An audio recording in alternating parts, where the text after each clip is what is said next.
Folks, welcome to our regular council meeting for April 21st, 2023. Si je peux avoir quelqu'un pour proposer l'ouverture de la séance, s'il vous plaît. Oui, Monsieur le maire, je propose l'ouverture de la séance. Merci, la conseillère Swan-Pennefather. Je peux avoir l'appui, s'il vous plaît. Oui, je l'appuie. Merci, la conseillère Fini. Tout en faveur, s'il vous plaît. Oui. Merci. L'adoption de l'ordre du jour, s'il vous plaît. Oui, Monsieur le maire, je propose d'adopter l'ordre du jour de la séance ordinaire du lundi 24 avril 2023, tel que présenté. Merci, la conseillère Fini. Je peux avoir l'appui, s'il vous plaît. Oui, je l'appuie. Merci, la conseillère Yulin. Tout en faveur, s'il vous plaît. Oui. Merci. Approbation des procès verbaux. Oui, Monsieur le maire, je propose d'approuver les procès-verbaux des séances du conseil tenues aux dates suivantes. Séance ordinaire du 27 mars 2023, séance spéciale du 6 avril 2023. Merci, la conseillère Yulin. Je peux avoir l'appui, s'il vous plaît. Oui, je l'appuie. C'était qui ça? Merci, moi. conseillère Torres. Tout en faveur, s'il vous plaît. Oui. Oui. Parfait. Elizabeth, I'm not sure your microphone is Yeah. working.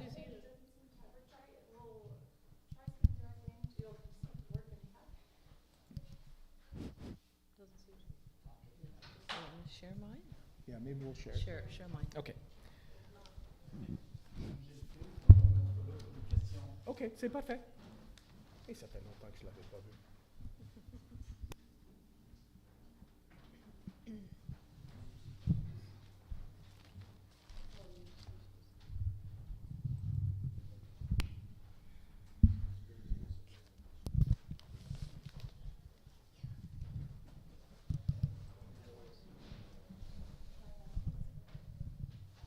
This seems to work. Hello? Hello? Okay, thank you. All right, folks, so let's move on to reports. We're going to move right on to the mayor's report. Good evening, everyone. Bonsoir à tous. Welcome to this regular council meeting. Bienvenue à notre réunion régulière de conseil. As you are probably already aware, we have opened the bids for the Sports and Recreation Center, and the bids came in above our last estimates. Because of that, we will need to adopt a modified loan bylaw. We will give notice of motion tonight, and it'll be adopted at a special meeting this coming Thursday. Exactly as was the case with the loan bylaw we adopted in February, this is subject to a referendum. The register will be open for signature on May 5th from 9 a.m. to 7 p.m. If there are 391 signatures on the register, it forces a referendum. Though the referendum will officially be about the loan bylaw, please rest assured that you'll be voting on the project as a whole. Comme dans le cas du règlement sur le projet adopté en février, ce règlement fait l'objet d'un registre afin de provoquer un référendum. Le registre sera ouvert pour signature le 5 mai de 9h à 19h. S'il y en a 391 signatures sur le registre, un référendum sera organisé. Bien que le référendum porte officiellement sur le règlement de prêt, soyez assurés que vous voterez sur le projet dans l'ensemble. S'il y a moins de 391 signatures, nous procéderons quand même à un vote. Dans les deux cas, le vote aura lieu vers le mi-juin. Et dans les deux cas, il y aura seulement un vote. In case there are less than 391 signatures on the register, we will have a vote anyways. In either case, the vote will be mid-June, with an advance vote the week before. And in either case, there will be only one vote. Everybody seems to have an opinion, and this project is so important for our town. That is why we will go forward with the vote. We will not withdraw the project because some people don't like it, don't want an arena in the project, think it's too expensive, think the hockey culture is toxic, or for whatever reason. The whole town will have a chance to vote upon it, and we will respect the majority of the votes cast. Il semble que tout le monde a une opinion, et ce projet est si important pour notre ville. C'est pourquoi nous allons procéder à un vote. Nous ne retirons pas le projet parce que certaines personnes ne l'aiment pas, ne veulent pas une patinoire dans le projet, pensent qu'il est trop cher, que la culture de hockey est toxique ou pour n'importe quelle autre raison. L'ensemble de la ville se prononcerait sur le projet et nous respecterions la majorité des votes exprimés. To be perfectly clear, there is no plan B, as some people may have implied. If the project is not approved by the residents, there is no other plan ready to go. We have received written confirmation that removing the rink from the project is a major modification and will need reapproval. That is a prospect that is not guaranteed. We will effectively have to restart at designing a different project and get in line looking for funding. And the last provincial budget spoke of $300 million for recreational facilities for the whole province, but that's spread over 10 years. That translates to $30 million per year for the whole province. Pour être parfaitement clair, il n'y a pas un plan B comme peuvent le laisser entendre certaines personnes. Si le projet n'est pas approuvé par les résidents, il n'y a pas d'autre plan prêt à être mis en œuvre. Nous avons reçu la confirmation écrite que le retrait de la patinoire du projet constitue une modification majeure et qu'il faudra obtenir une nouvelle approbation. Cette possibilité n'est pas garantie. Nous devrons en effet recommencer et concevoir un projet différent et nous lancer dans la recherche de financement.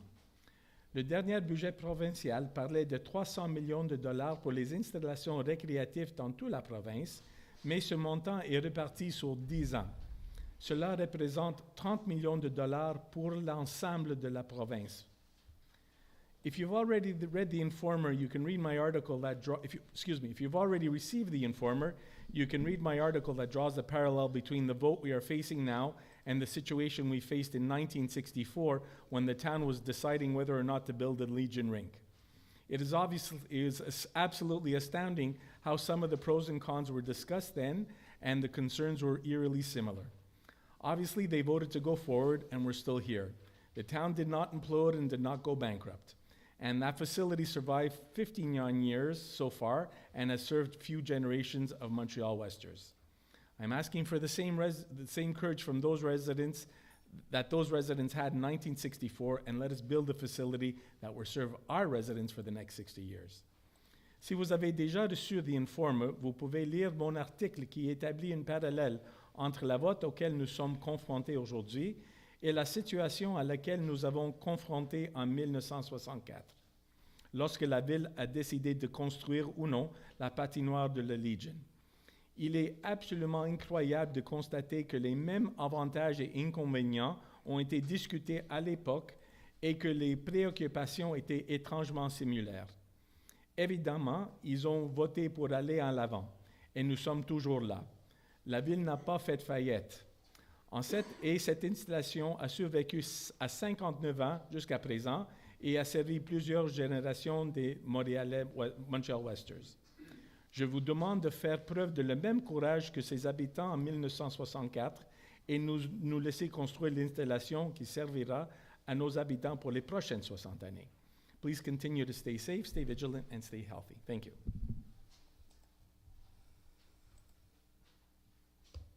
All right, we're going to move on now to Councillors' reports, starting with seat number 4 on matters pertaining to urban planning. Councillor Maria Torres. Thank you. Good evening and welcome. Bonsoir à tous. Today, I would like to start by congratulating, I'm not going to start with urban planning. I'm going to thank, first of all, the Department of Public Works. During the last ice storm, I think they did a fantastic job picking up all the branches, and one of my neighbors, one of the branches fell on the hydro line. They came right away. They did a wonderful job. As we drove outside Montreal-Ouest, we saw the decay and the disaster of all these trees, and we didn't suffer as much. It's not only they did a fantastic job right now, but also maintaining the trees. For the last few years, they have engaged in maintaining, and I think it's paid off. So I just wanted to say congratulations to them and to the town, of course. Okay, so in the last month, 25 permits were issued. The busy season for permits and construction is beginning to pick up. There were 3 permits given for building new fences, 2 for decks, 1 tree cutting, 2 for excavation, 3 for walkways, 5 for use of public domain, and 8 for property modifications. In addition, 1 notice was sent to a resident who did not grant access to inspect their premises.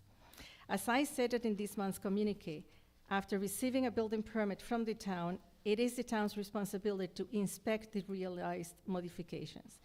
This inspection is mandatory, so please, we ask that you collaborate in this regard.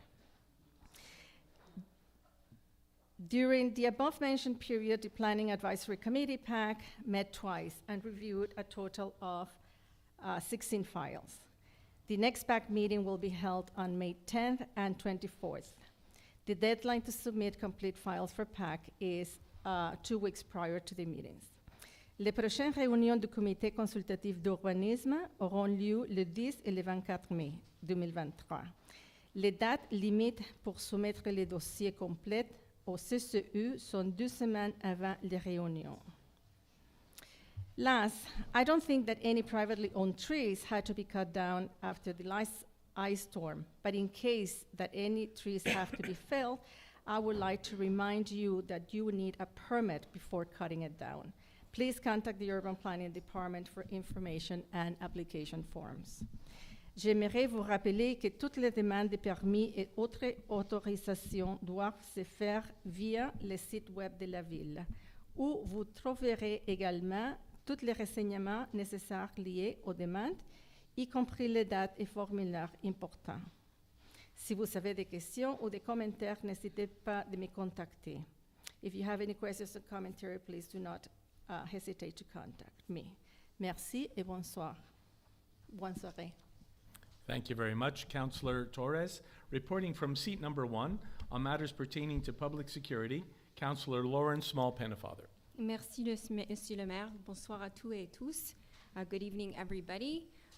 From the public security portfolio, I'd also like to extend félicitations at our public security as well during their actions with regards to the ice storm, which was very unexpected weather event taking place in April. So part of the collaboration as well with Public Works and working with the community to ensure that we had safeguards in place in terms of the ice storm. And I do have a lot of empathy for our street on Valentine North, who unfortunately endured quite a long time without power, I believe 5 or 6 days without power, a very small pocket of Montreal-West. So we do recognize that as well. And I also wanted to give a hearty congratulations to our mayor, who has become a grandfather for the first time. His granddaughter, Cameron Elizabeth, was born, I believe, just over a week ago. So hearty congratulations to Nono Masala. I also wanted to draw your attention to, again, increased car thefts as well in the community. I think people are aware that continues to be an issue, not just for the town of Montreal-West, of course, across the city, across the province, across the country, across North America. So it's a great segue into the SPVM week, which will take place the 14th to the 20th of May. And we'll be having our own event with the SPVM on the 16th of May from 6 to 7 at the community center, and that will give you an opportunity to meet with the new commander of Station 9, as well as some of the community officers, and you can ask a lot of the questions that you have with regards to some of the criminal activity that's been taking place in the town and around the city, and that includes break-ins and car thefts and some other issues that we've been dealing with as well. And I think I will leave it at that. Thank you. Thank you very much, Councillor Small-Pennefather, and thank you for the congratulations.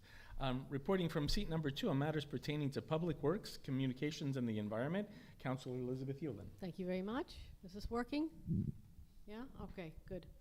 So I'm sure you've noticed that we have a major street repair going on at the intersection of Westminster and Sherbrooke. Last week, a sinkhole opened up on under the street, and we were able to run a camera under the street and found that the sewer had collapsed. We believe a water main break caused the brick sewer to collapse, and cameras confirmed that there were cracks.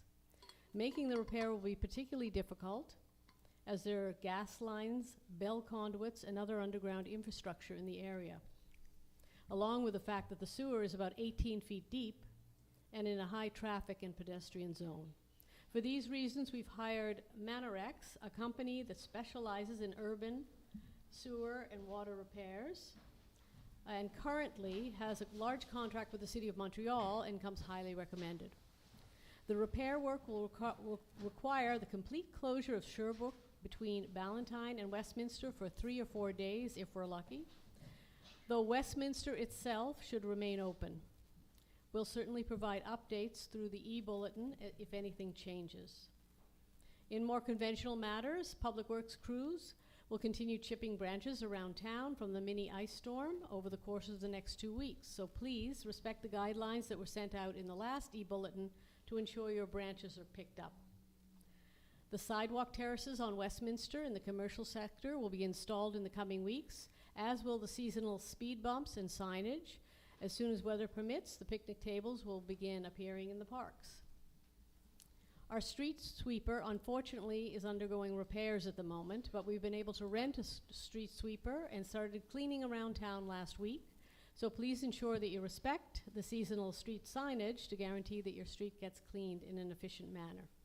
And our crews will begin planting public trees next month, so if you'd like to have a tree planted in front of your home, please call Public Works to get on the list.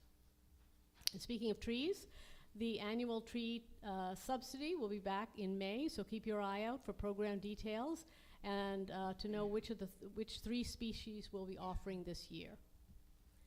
In the environment portfolio, the department and the Environmental Action Committee have been working on a number of initiatives and events. Our second Zero Waste Challenge has begun with 27 families participating this time. That's up from last time by about 30%. This Sunday, April 30th, at the Town Hall, we'll be hosting a workshop with La Gramme on rewilding your yard, about creating pollinator-friendly spaces on your property. And May 1st marks the beginning of No Mow May, where homeowners are encouraged to let their lawns live a little, that is to say, go uncut, to help pollinators off to a good start. You can pick up a No Mow May sign, if you like, at the library on Westminster. And on Sunday, May 7th, we'll be hosting a clothing swap at the Town Hall from 1 to 4 p.m. Let's see, to promote the circular economy. And on Saturday, June 3rd, the EAC will be sponsoring a town-wide garage sale with a musical twist, and more info will be available on that next month.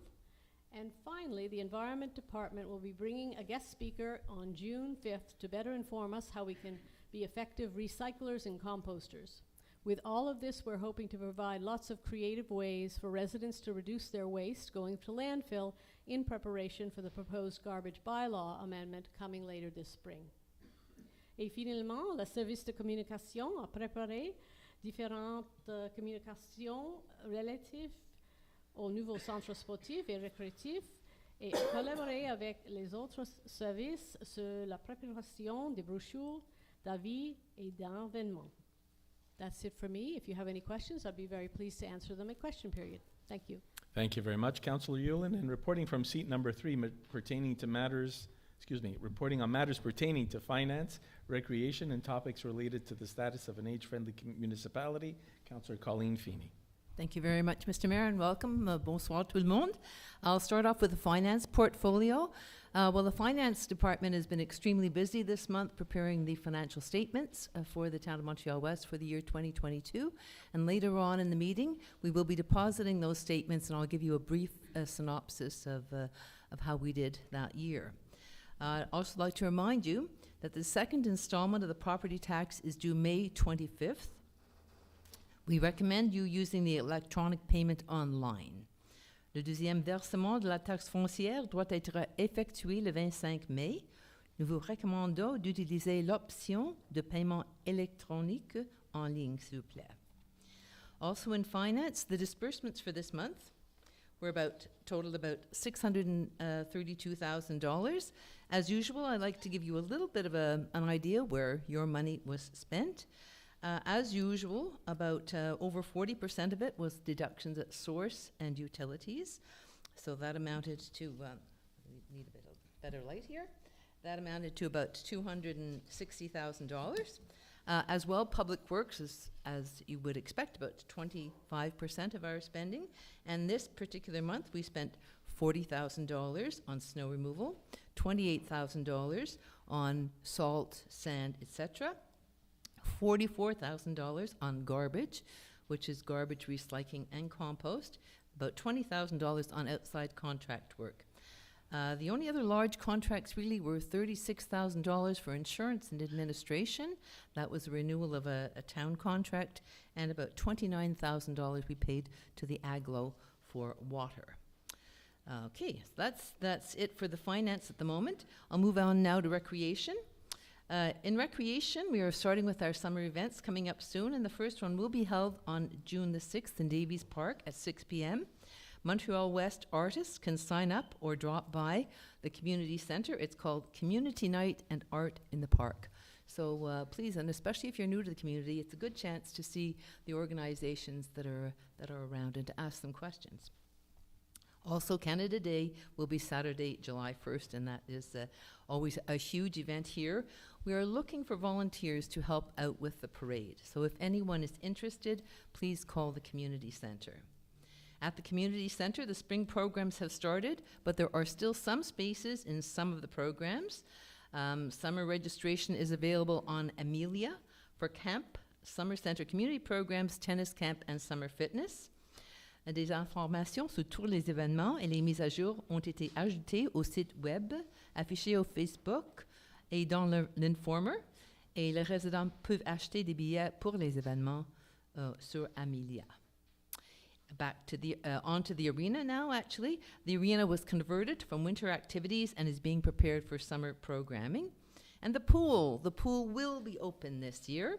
If you've got the Informer, you've heard that. So the water has to be drained and we need some cleaning and painting. We also have to do some excavation work because there is a pipe between the deep and the shallow ends that has to be replaced. So that work will be done to stop the leak between the two pools. But we hope to be able to be opening on schedule in early June. Staff has been chosen, and we're currently organizing staff training for the end of May. Camp registration is also underway. Management staff has already been selected there, and they're just finishing the counselor staff hiring process. Les préparatifs des terrains Hodgson, Percival et Royal West sont en cours pour permettre aux activités sportives et commencer le plus rapidement possible au début du mois de mai. And then on to seniors, there are some upcoming activities which include a Hudson Theatre trip, bridge, brunch, Cinco de Mayo tea party, lecture with Bruno Stenson entitled Elvis Presley, The Road to the Kingdom. You can see the website for prices or call the community centre on that one. And last but not least, I'd like to say Volunteer Month is April. And we are so blessed in Montreal-West to have a great number of volunteers who help to run everything from our library to our programs to our Canada Day celebrations, etc. So a warm, heartfelt thank you to all the volunteers to make this town the great place that it is to live. Le mois de bénévolat est le mois d'avril. Nous remercions chaleureusement les bénévoles qui contribuent à faire de cette ville un endroit où il fait bon vivre. We cannot thank you enough.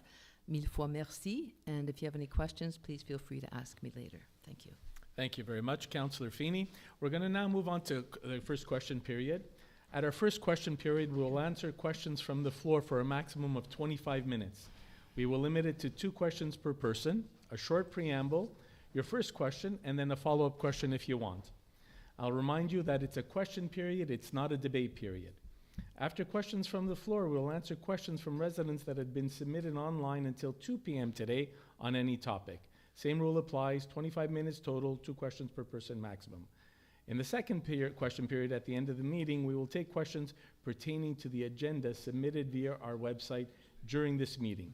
We will limit it to 10 minutes from the floor and 10 minutes online. And I see there's people in the room that have already submitted questions online. So you decide. If you want to ask a question live, you can ask your question live. If you prefer to leave it online, you ask it online. It's not both. Lors de notre première période de questions, nous répondrons aux questions de la salle pendant un maximum de 25 minutes. Nous le limiterons à 2 questions par personne, une courte préambule, votre première question et une question de suivi si vous le souhaitez. Et je vous rappelle que c'est une période de questions et non une période de débat. Après les questions de la salle, nous répondrons aux questions des résidents qui avaient été soumis en ligne jusqu'à 14 heures aujourd'hui sur n'importe quel sujet.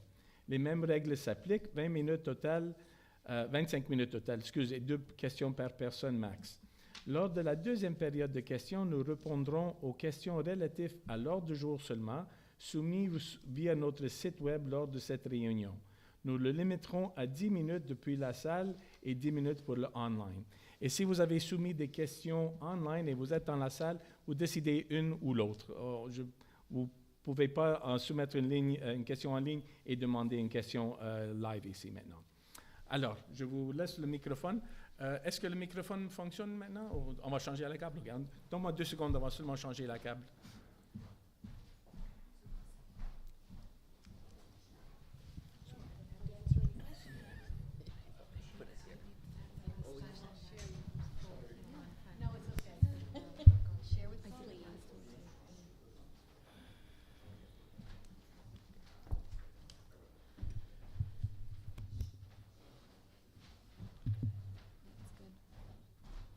Hi, Harold Knowles, 256 Percival. Okay, so on May 5th, we vote whether there's going to be a referendum. If it's more than 391 to have the referendum, and let's say you have the referendum and the higher amount is rejected, does the lower amount, the approval, let's say, that you have now, is that still in force? Are you still approved for the lower amount? I'm sorry, I don't think I follow your question. Can you repeat that again? Okay, Oh, so you mean of the loan bylaw? Yeah. the loan bylaw. Oh, sorry, Okay. no, it's not, because the bids came in higher, so we would need Right. more. So, no, once we have to go back and modify the loan bylaw, the lower amount, if the increased amount is turned down, the lower amount is not. That negates the entire thing. So you exactly. could not go for a reduced cost Exactly. version within that Exactly, lower amount. exactly. Okay. And all I right, think it's important to mention, you said we vote on May 5th. We're not Well, voting no, on May 5th. It's important. If you get over the 391, that Right. means that you're going to Okay. have It a will referendum determine whether or not at there's some a future referendum. time, right, yeah. So I'm just going through scenarios here. Okay, second question then. All right, if we get over 391, there's a referendum, and let's say it's approved, does that mean the project goes ahead, or is there the second vote No. that says now It's it's gonna a be- yes or no on the project? It's That gonna be is- one vote, and that's why I said. That so is an when approval. when you're voting, if it gets to the referendum Right. on the loan bylaw, Right, when you're voting on that loan bylaw, you're assuming you're voting for the project. right, okay. I just For- wanted to make for, sure that was, exactly. that was my understanding, because I've Exactly. heard sort of various opinions. No, there's going to be a second vote on the No, project itself. I There's not always gonna said from be- the beginning, one vote. Okay, got it. Thank you very much. Thank you, sir. Joanna Dewey, 232 Percival. So one of the things that I've heard from kids, from parents of kids who play hockey or ringette, is that there's not enough rinks to supply the demand in this area. Maybe I've misunderstood, but that's something that I've heard in passing. And I'm just wondering, given that you got funding at both the federal level and the provincial level, did you approach other municipalities to help fund this rink as well as Montreal-West? I would think it would be in their benefit, and I was just curious. Well, quite honestly, like the natural partner would have been somebody like Hampstead, who shares our current arena, but it's hard for a town to justify putting money into another community. I think Hampstead may have, they may want to be building something. I'm not sure if it's redoing their town hall or something else. I'm not exactly sure, but they figure that they're sharing our space with us. And when the participants are using the hockey program, they're paying for it. They're paying more than Montreal-West kids are to help offset that. And can I ask one other question? Sure, absolutely. Can you just provide a bit of clarity about who can sign the register, what they do if they're not in town that day? Can more than one person at the same address sign? Can a renter sign? Just a few clarifications. So around Claude, that. you'll correct me if I say anything wrong here, but I think any resident of Montreal-West that's over 18 and over, that can prove that they live in Montreal-West, they're the ones who are allowed to sign. Okay. Claude, am I right? Yes. That's right. Perfect. And Okay. no advance. If you're out of town, you're out of town. You missed the day. That's it. Okay. Thank you very much. Good evening, Kurt Johnson at 251 Percival. I'd like to actually take this opportunity just to address the question that was asked by my neighbor about going to other communities. If I can just add, I'm a member of the fundraising committee, and in that context, I can assure the people in the room that people from outside of Montreal-West have been solicited as part of the private fundraising, and including residents, quite naturally, of Hampstead. Right. And we've had quite a number of donors from outside Montreal-West. I'd like to point that out. My question, I think, was already answered by, he stole my thunder, my other neighbor. I apologize. All my neighbors are stealing my thunder, but I'd like to be perfectly clear about this, and it has to do with the process. As part of the Sports and Recreation Center, we've been consulted on many occasions many years ago. We've had a number of municipal elections during which the Sports and Recreation Center was part of the platform put forward by you and others. I'd like to be very clear. In the event the referendum is held, and in the event the referendum, the loan bylaw, the amended loan bylaw is approved, do we have the commitment from council that there will be no further votes on the project and we will begin production? We will begin putting into... I've been fairly adamant, Mr. Johnson, Yeah. saying that there will be one vote, and we will respect the votes expressed, the majority of the votes expressed. If it's a yes, we're going forward. And we're going forward. Yes, sir. That's the clarity I wanted. Thank Okay, you. Thank you. Good evening. Paul Kenton, 70 Brock North. The town signed a contract for architectural fees of $2.21 million, and I understand we spent $1.9 million already. Okay, and we'd already spent $200,000 prior to 2020. How come these are not appearing in the breakdown of the costs? In other words, we had 38.2 for Sejo, another million, which brought it to 39.2. Where would the architectural fees and that earlier 200,000 appear? Yeah, please. Here you go. So, hello, Mr. Kenton. Hi.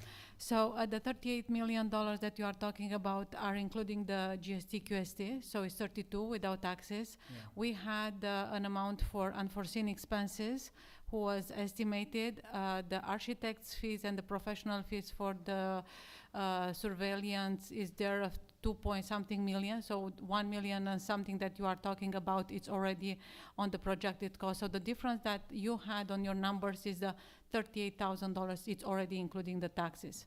But Okay, so the it's bringing it to the architects aren't 32. The architects aren't part of the Sejo bid, are they? No, they are not.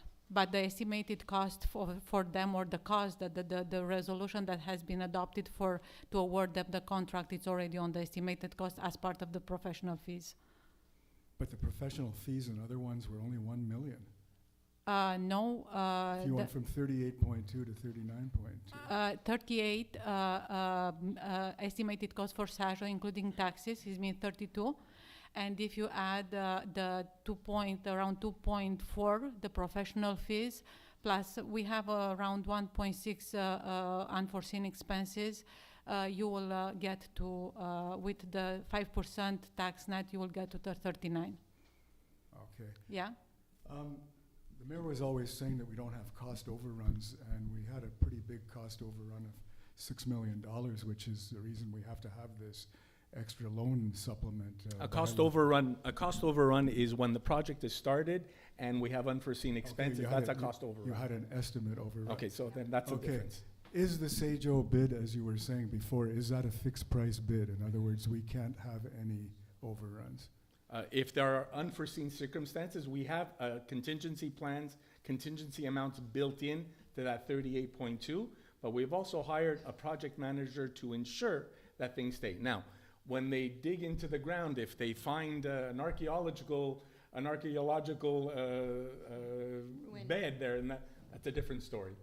That's a different story. But in general, we haven't had cost overruns in the town when we undergo a project. But at this point, we're at this stage, we've actually hired a project manager to ensure that the contractor stays online. So could we see the equivalent of the Annex B? I think it's going to be deposited in the next day or so. The Annex B, It shows a breakdown of the everything. appendix that we were talking about in the council meeting. Yeah, they're going to be available probably within the next day or so. From Claude, okay. Sure, okay, thank you. Thank you, Mr. Kenton. Good evening, André Lavoie, 217 Percival, and I apologize if I ask a question that's been asked in a previous council meeting where I wasn't attending. First question, I've been reading, Mr. Mayor, all the information that's been provided by the city as well as the information provided by the Regroupement des Citoyens de Montréal-Ouest. My question would be, if ever the referendum goes ahead and let's say that the bylaw is being defeated in that referendum, what would that mean in terms of the government grant? Because what I understand from what the regroupement has been passing us in information, it means going back to the drawing board, and basically we could go back with a reduced project, you know, with no rink, and I don't know what it would mean for the pool or whatever. So what would that mean really, if ever? Is that correct to believe that, you know, the city could go back to a lesser project, and would that mean that the government grant would still stand? Okay, I'll answer. Just if you could just restate your name and your address for the file. André Lavoie, 217 Percival. Thank you, Andre. So the question, the answer is, if, as an example, we were to change the project, if we changed the project in a minor amount, saying remove a glass window for something like that, we don't need reapproval. If we remove the patinoire, the rink from the project, it's been confirmed in writing that that's considered a major change and it needs to be reapproved. So will it be reapproved? We don't know that. If the project is turned down in its current state, that means that we have to, spend the money. In my opinion, we have to spend the money to redo plans for a new facility, a reduced cost facility, and reduced cost, well, likely means major changes coming in. And then we have to get in line to make applications again for granting. And as I stated in my report, the government has just announced $300 million, but over 10 years. So it's $30 million per year for the whole province of Quebec. I don't know how good our chances are of securing any of those grants. Second question, should the project not go ahead, what would be the cost of destroying the actual facility? That's a question that's, it's also been submitted online. Just the demolition. Now, when we look at the bid, the amount in the bid is, we'll call it $900,000. But that doesn't take into account the mise en place, all those other things that are built in because there's a much bigger project going on. If we had to go and just demolish the building and relocate, that's just demolishing the arena and relocating the plumbing for the pool and everything like that, $2 to $3 million, but I don't have firm numbers on that. Just from what I can see, that's the à peu près the number that we're talking about. Thank you very much. Thank you, Mr. Lavoie. Bonjour, je m'appelle Sébastien Faria, j'habite au 452 Wolseley Nord. Oui. Ben, j'ai reçu un appel aujourd'hui de mon assureur à RBC à Viva. Oui. Parce que j'ai refait mon sous-sol l'année passée. J'ai mis 200 000 dans le sous-sol. J'ai refait les égouts, j'ai installé des clapets, tout est aux normes. Vous avez refait la rue 400 sur la rue Wolseley Nord il y a 2-3 ans. Puis le taux d'indice de risque pour l'assureur qu'il y ait un dégât d'eau sur notre rue est à combien, vous pensez? J'ai aucune idée, monsieur. Sur 100? J'ai aucune idée. Honnêtement, 95 sur 100 l'indice qu'il y ait un refoulement d'égouts dans la maison à cause des égouts de la ville qui sont défectueux, qui sont pas aux normes. On est en 2022, OK? Dans 10 ans, avec les changements climatiques, ça va être quoi? On va être à 150 sur 100?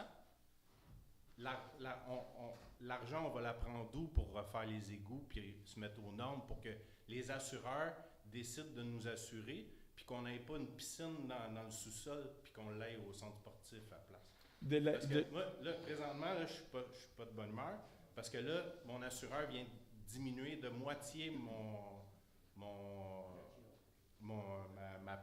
ma caution. Au lieu d'être à 200 000, je suis tombé à 100 000 puis c'est le maximum qu'ils veulent aller. De la même façon que nous avons commencé à refaire les égouts et les rues, nous avons commencé en 2009 d'un rythme qui n'a pas été vu trois décennies avant ça, on a commencé à refaire les rues et les égouts. On va continuer. L'argent qui va être dépensé pour un centre récréatif n'est pas le même argent. Ça ne vient pas de le même type de fonds, soit pour la récréation ou soit pour les égouts et les rues. Ce n'est pas les mêmes subventions. Thank you. Non, mais Ce ne sont moi, pas les mêmes je parle subventions. pas du centre sportif, là, je parle de la maison. Là, Alors, j'en ai rien c'est à ça. tirer On du va centre. continuer de faire la même chose qu'on a toujours fait. On attend maintenant que les nouveaux subventions vont s'ouvrir, les nouveaux programmes de subventions vont s'ouvrir et on va faire les applications pour attaquer les rues qui sont définies comme les pires dans notre ordre de dégradation, si vous voulez. Moi, ma rue, elle a été refaite au complet. Oui. Parce que si j'avais pas de clapet anti-retour, Oui. je serais pas assurable du tout pour le sous-sol. Oui.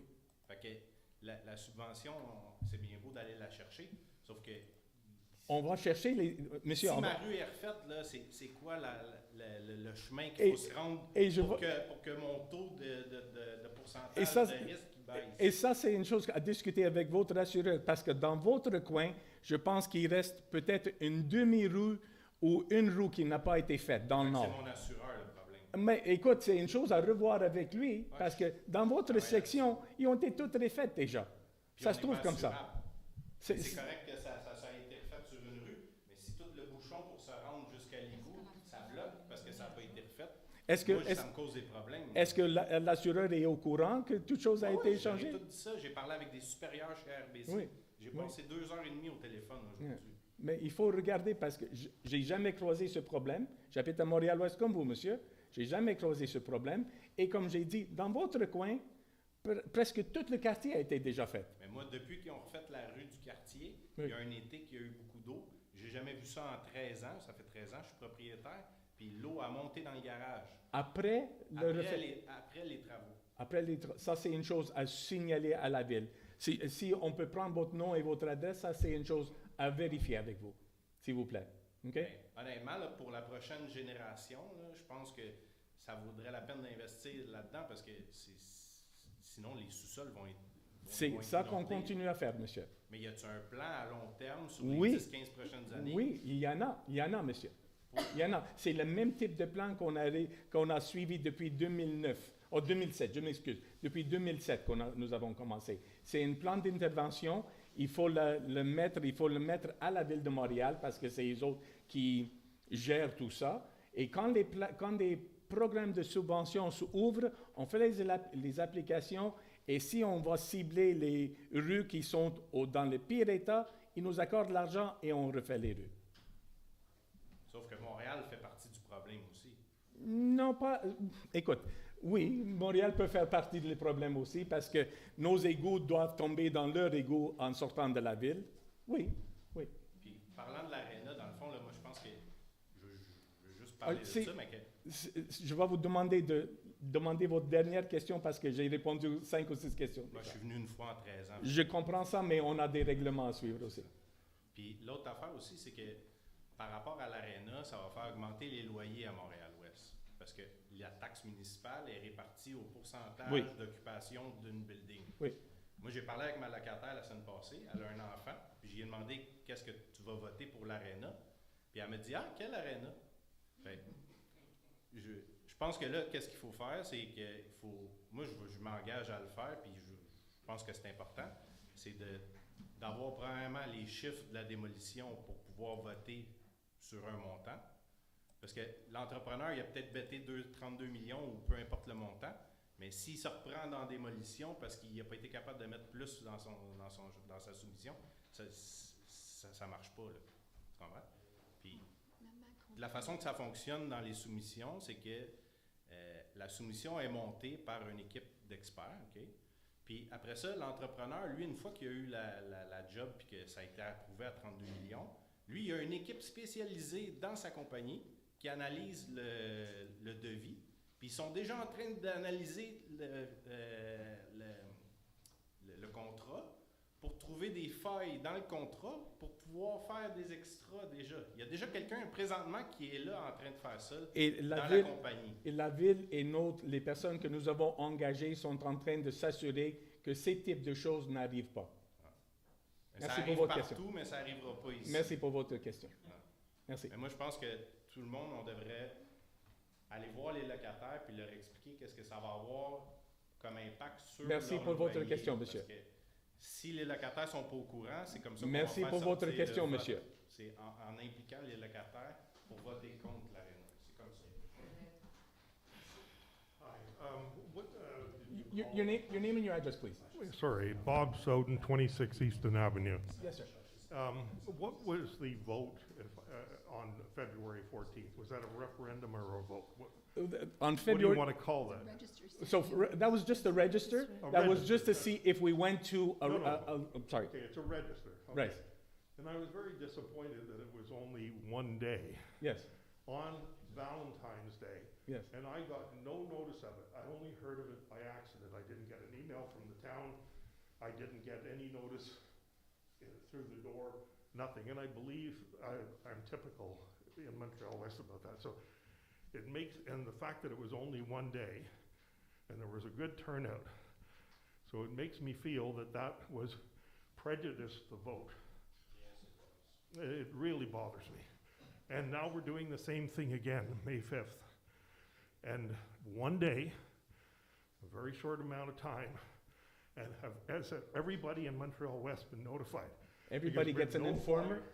Everybody gets an informer, and it's in the informer. I didn't get my informer, we still haven't got it, but There was an e-bulletin, and it's in the informer. as I say, February 14th, very few people knew about it. One day, it really prejudiced the vote. May That's my 5th, question and my comment. May 5th, it's been an e-bulletin, it's been announced at this meeting, and it's been delivered in the informer. And I'm sure it'll probably be reported in the Suburban as well. I think a flyer should go in every doorway in Montreal-West. That's what was delivered with the informer, it was a flyer. The stapled-in flyer? No, it was separate, eh? Was it a separate one? loose flyer that can go loose? It was a loose flyer. Yes. I don't know. All right. I'm not, Ok, vous avez not demandé impressed, and votre I question. think it prejudiced. Je vous l'apprécie, monsieur, vous avez eu la chance de parler. Please. I just feel it prejudices the vote. It's as though the council is biased towards what they want to receive. That is my impression. And then and if the register comes to fruition, and if it doesn't generate the referendum, there will be a vote, and you'll have your chance to speak at a vote. Okay. That's what we've always said. That's what you, yeah, I know, I heard that. Middle of June. All right. Thank you. Daniel Bouleris, 204 Wolseley North. First, I'd like to thank council and everyone on the fundraising committee and everyone on the no side as well. You've all been very generous with your time and efforts, trying to do what you think is best for the town. If the residents of our town vote yes to the new complex, I will accept to pay and enjoy the new complex. If the town votes no, I'll understand why. My question concerns the fate of the current rink in the event of a no vote. I have spent countless hours in that small dark rink. I know all its defects very well, but I do not think it's a building that should be demolished. It's an older arena, and like many other older small town arenas throughout Canada, it has issues, but its problems have been exaggerated. I think the air quality, it's an urban myth. If there was really that much mold, we wouldn't let children in it. There is asbestos, it's true, around pipes and in walls. It's not floating in the air. The structure is not that complicated. It's a roof over a rink.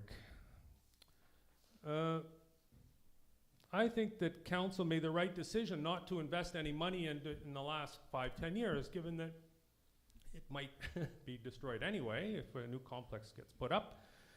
But if the town votes no, will council reevaluate the current structure and consider doing the necessary repairs so that we have a rink for years to come?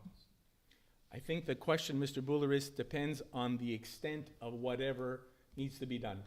If it means, I don't have the number, $300,000-$400,000 to redo the refrigeration system. If it means probably about $1 million to do the electricity and make it so that it's safe electrical and bring it up to norms, I think that's a whole different conversation. We've been doing patches so that the arena still continues to run.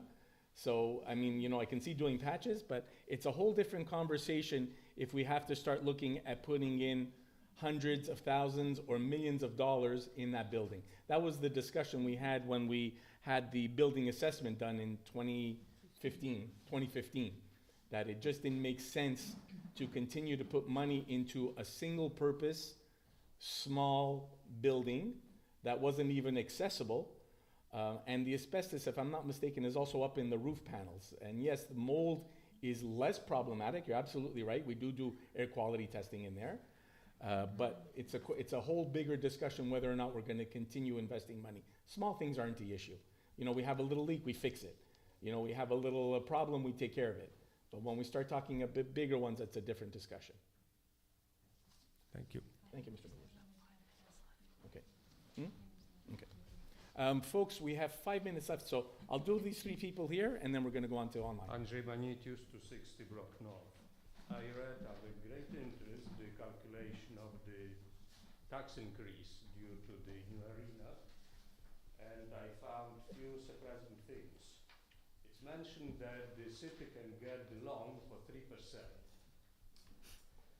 It's pretty interesting, especially that US Treasury 30 years actually gives 3.8, and which means 3%, who will be the investor who would be interested to buy the debt? I doubt very much. Then it was approved by the Ministry of Municipal Affairs at 3%. Yes, and who will pay this interest if increased? Like- Ministry or city? Absolutely, if it increases, it comes down to our backs. But this is something like historically, 3% is worked. Yes, okay. Thank you. Let us say I do not agree, and I see here already increase at least 50% to your $450 standard house in Montreal-West. That's one thing. The contract that has no, fixed price contracts, nobody is bidding for that. SNC nearly sinked on that, and they decided not to continue. Anyhow, if we found somebody like this, maybe it's good. Thank you very much. Thank you. Yes, ma'am. Yeah, thank you. Santina Malazzi, 231 Percival. Okay, so I just want to ask very quickly, very simple. So if the registry is a success and it triggers a referendum. Depends what you consider a success. 391 and over. And the referendum is a resounding no. Yes. That's it for the project. That's it for the project in this form. Okay. That was my main question then. So there will be no other vote after that. It's done. It's done. Okay. Thank you.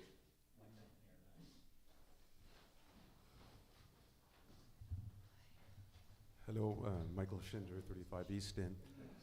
I wanted to ask a question this evening about the Appendix B to the new bylaw. The Appendix B shows how the amount of this bylaw, the $39 million, was calculated. But it appears it's not available to be seen this evening, even though it's an integral part of the bylaw, the draft bylaw that's being introduced this evening. So my first question is, why is it not available this evening, the Appendix B to the draft bylaw? So it will be available. You just have to speak to Maitre Claude Gilbert. No, my question is, why is it not available this evening? It just wasn't available. You can ask him for it and he'll have it for you. We haven't even had a chance to look at it in depth. So when we have had a chance to look at it in depth, then that's when it's made available. How could you not look at it in depth before you're voting on the draft to introduce the draft bylaw? I mean, there's only 5 figures. I have the Appendix B of the first bylaw. There's 5 numbers on it. Yeah. How is it that you've not been able to look at it at depth before you vote on introducing the draft bylaw this evening? We're giving notice of motion for the draft bylaw tonight. Right, I understand. It'll be voted on Thursday. Right. What's your second question, sir? My second question is to do with the bylaw that we have here, the draft bylaw for this evening.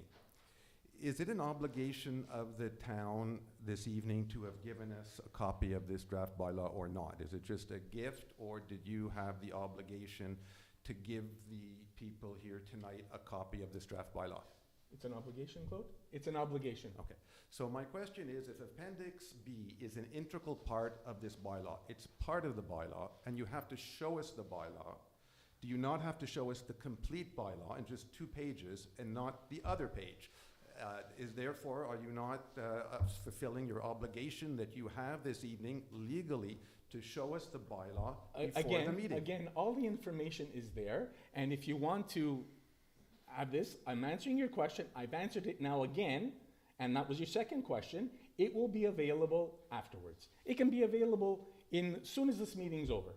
You'll have a But do you printed agree form. that the obligation to show us the bylaw now has not been fulfilled by City Council? No, that's the draft bylaw there. The appendix is something different. Claude, can you Is not- fill me in anything separately from there? If you want a copy, I can give you after the meeting. Thank you. Il n'y a pas une soumission séparée pour la... Thank you very much. Okay, you're welcome.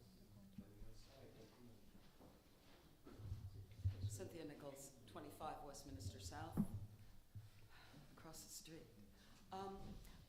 One question for Claude, if I may. Claude, I don't have my files with me, but this is quite an interesting discussion this evening. What year did the main water main right here break in front of the town hall? Was it 2015? 17? I don't remember exactly. Typically, I remember more easily things that happened years ago than what I did yesterday. Yeah, well, if you have an idea, could you find out for me? Because I remember responding to one of your letters, but to be honest with you, it is like so filed, and I'm pretty sure your files are a lot more in order than mine. I cannot answer. I've been dealing with a few things. As some of the residents here, Mr. Marcello, I've been here for almost 30 years. I have never seen this community so divided as it was in 2010 when you first projected a big, huge sign from Canbec stating, I don't know, thank you for the development project or whatever it was. I have never seen people arguing with each other, fighting with each other, not going to each other's houses. It's not a nice thing. It really isn't. And I'm sorry if I've offended you, but this is not what our community's about. Or, I don't know, maybe I'm wrong. But let me get back to the main issues. We've got residents You here. have a question, ma'am? Please, if you can Yeah, get to your it's question. coming. It's Thank coming. you. We've got residents here who are dealing with, I don't know, water degoo in their basements and everything else. After repairs were already done, the first thing I'd like to know is why I haven't received to this day any response to the water issue that I've been complaining about for the past 3 years. Since the first shovel went in over here for the project. Somehow, some way, I've not had decent water. The master plumber did come by, tapped on the pipe, and said everything's fine. He doesn't hear the sound of a break.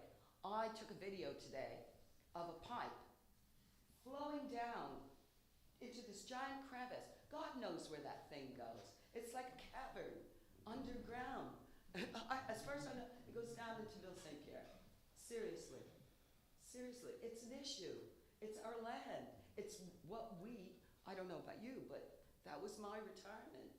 And I've been dealing with quite a few of these fissures, if you will. I think we were last week. Was it last week? No, last month. God, it seems like forever. I reported 11 small little sinkholes around the property as if it's being targeted to drop right into God knows where. Sir, you can't do this to people and then expect them to pay, not only for this center that, I mean, we're a small town.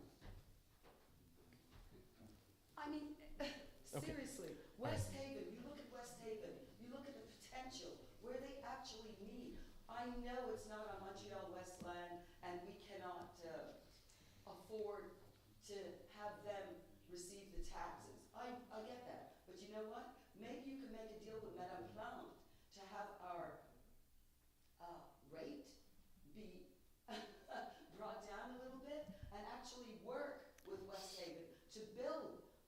where they So- actually have condos that go up 20 feet. So just to give you an idea, Miss, and I'm going to answer this as your second question, and then we'll call it a day. The I most speak, important thing I I'd speak, like to know is about this. I Is speak it to a Madame sewer? Plante. I speak to Madame Plante and her No, representatives is that a frequently. sewer or is that a main drain that's leaking under the street of Are you Westminster? talking about Sherbrooke and Westminster?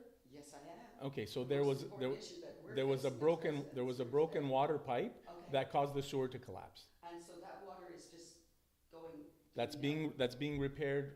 Started today and with the next couple of Do we days. know where that water's going? Because it's like a little waterfall. Is It that seeps part of into the ground. Is it part of the St. Pierre? Is that the? I can't imagine that's part of the St. Pierre. The St. Pierre is Well, the I other don't part of know. town. For a while there, you were talking about capping some of the St. Pierre River. So I don't know what you've done. Or Thank you very what much. You haven't done. Okay. It's been 2 years since So, COVID, and a lot has happened. We're going to move on to the question period for the questions submitted I've been online. dismissed again. Good Yes. God. Thank you. Thank you, sir. Thank you very much, ma'am. First question comes from Pascal Bricot, 219 Brock North. Excuse me. Hi there. Do we have any updates on government No reason for me to stay. on government subventions to finalize work on Brock North? Doesn't matter. Thanks. Councillor Yulin, if you could take the question. Deal with it, I suppose. Okay, sorry. Could you repeat that? I apologize. I'm sorry. Question comes from Pascal Bricot, 219 Brock North. Hi there. Do we have any updates on government subventions to finalize the road work on Brock North?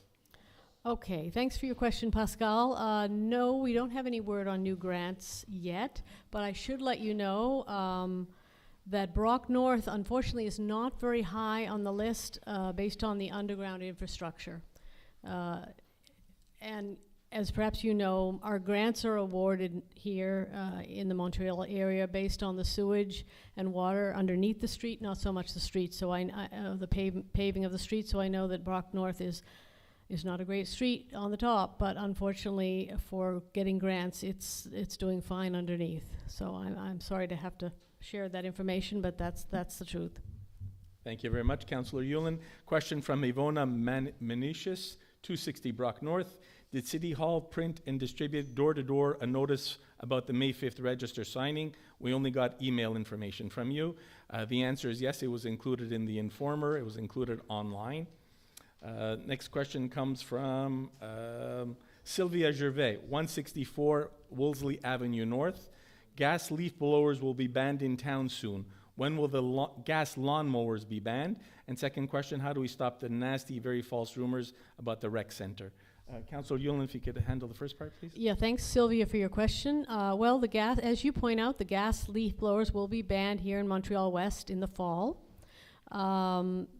It's really too early to speak about gas lawnmowers. We can certainly discuss it, but we're going to see how the gas leaf blower ban pans out, and we'll take it from there. Thanks for your question. Thank you. And to answer the second question for you, Ms. Gervais, how do you stop the nasty false rumors? Just continue to put out the right information. When you speak to your neighbors, make sure that you're speaking and you're telling them the right information, and we'll go from there. Eventually, I'm hoping that people will understand that what's right and what's wrong, which information is correct, which one's proven by fact, and go from there. Thank you for your questions. Next question comes from Neil Price, 163 Brock North. Will residents be able to sign the bylaw vote registry if they are unable to do so on Friday, May 5th? If not, why not? Mr. Price, the rules are set up by the Ministry of Municipal Affairs. May 5th, one day, that's what we have to do with the number of signatures that we need to trigger a referendum. Thank you for your question. Frank Opolko, 191 Wolseley Avenue North. Can the President administration hold a vote to verify who on council is in favor of building a new arena and why? And regardless of outside subsidies for the building, can the administration ensure residents, excuse me, that for all costs for future maintenance and security will be covered by users of this facility? Can this be documented and released publicly? I'm going to answer the second question first. We don't do that in the town. When I fix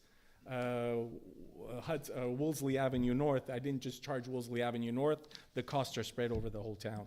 In terms of your second question, can the present administration hold a vote to verify who on council is in favor of building a new arena and why?